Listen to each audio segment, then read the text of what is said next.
ಇವತ್ತಿನ ಈ ಒಂದು ಕಾರ್ಯಕ್ರಮಕ್ಕೆ ನಮಗೆ ಒಂದು ಇದು ನಿರೂಪಣೆ ಮಾಡುವಂಥ ಒಂದು ಸದಾವಕಾಶ ಸಿಕ್ಕಿದೆ. ಇವರು ಚೈತ್ರ, ಇವರು ಸುಮಾರು ವರ್ಷ ಕಾವೇರಿ ಸಂಘದಿಂದ ಚಟುವಟಿಕೆಗಳಲ್ಲಿ ತುಂಬ ಇನ್ವಾಲ್ವ್ ಆಗಿದ್ದಾರೆ.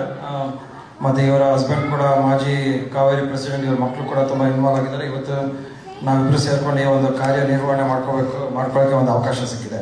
ಧನ್ಯವಾದ ಕುಮಾರ್. ನನ್ನ ಜೊತೆ ನಿರೂಪಣೆ ಮಾಡ್ತಿರೋದು ಕುಮಾರ್ ಲಿಂಗಶೆಟ್ಟಿ ಅವರು. ಇವರು ಸಹ ಸುಮಾರು ವರ್ಷದಿಂದ DMV ಏರಿಯಾದಲ್ಲಿದ್ದಾರೆ. ಕಾವೇರಿ ಸಂಘದ ಚಟುವಟಿಕೆಗಳಲ್ಲಿ ಭಾಗಿಯಾಗಿದ್ದಾರೆ. ಸುಮಾರು ಸಲ ಕಾವೇರಿ ಕನ್ನಡ ಸಂಘದ ಕಮಿಟಿಯಲ್ಲೂ ಸಹ ಕೆಲಸ ಮಾಡಿದ್ದಾರೆ. ಸೊ ನಮ್ಮಿಬ್ಬರ ಪರವಾಗಿ ನಿಮ್ಮೆಲ್ಲರಿಗೂ ಈ ಪ್ರೋಗ್ರಾಮ್ಗೆ ಸ್ವಾಗತ. ಮತ್ತೊಮ್ಮೆ ಧನ್ಯವಾದಗಳು ಚೈತ್ರ. ಮುಂದಿನ ಕಾರ್ಯಕ್ರಮ, ನಮ್ಮ ಮುಂದಿನ ಕಾರ್ಯಕ್ರಮನ ನಾವು ಈ ಕಾರ್ಯಕ್ರಮವನ್ನ ಒಂದು ಪ್ರಾರ್ಥನೆ ಮೂಲಕ ಶುರು ಮಾಡ್ತಾ ಇದ್ದೀವಿ. ಈ ಪ್ರಾರ್ಥನೆ ದೀಪಾವಳಿ ಹಬ್ಬದ ಬಗ್ಗೆ. ಇದನ್ನ ನವ್ಯಾಮೃತ ಶೆಟ್ಟಿ ಅವರು ಸಂಯೋಜಿಸಿದ್ದಾರೆ ಹಾಗೂ ಡಾಕ್ಟರ್ ಶೀಲಾ ರಘುರಾಮ್ ಅವರು ಎಲ್ಲರಿಗೂ ಹಾಡು ಕಲಿಸಿದ್ದಾರೆ. ಈ ಹಾಡಿನಲ್ಲಿ ಭಾಗವಹಿಸುತ್ತಿರುವರು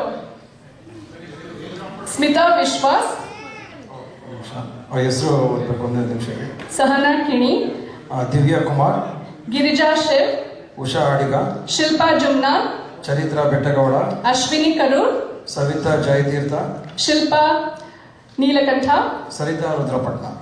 ಬನ್ನಿ ಈ ಪ್ರಾರ್ಥನೆಯನ್ನ ಎಲ್ಲರೂ ಕೇಳಿ ಆನಂದಿಸೋಣ.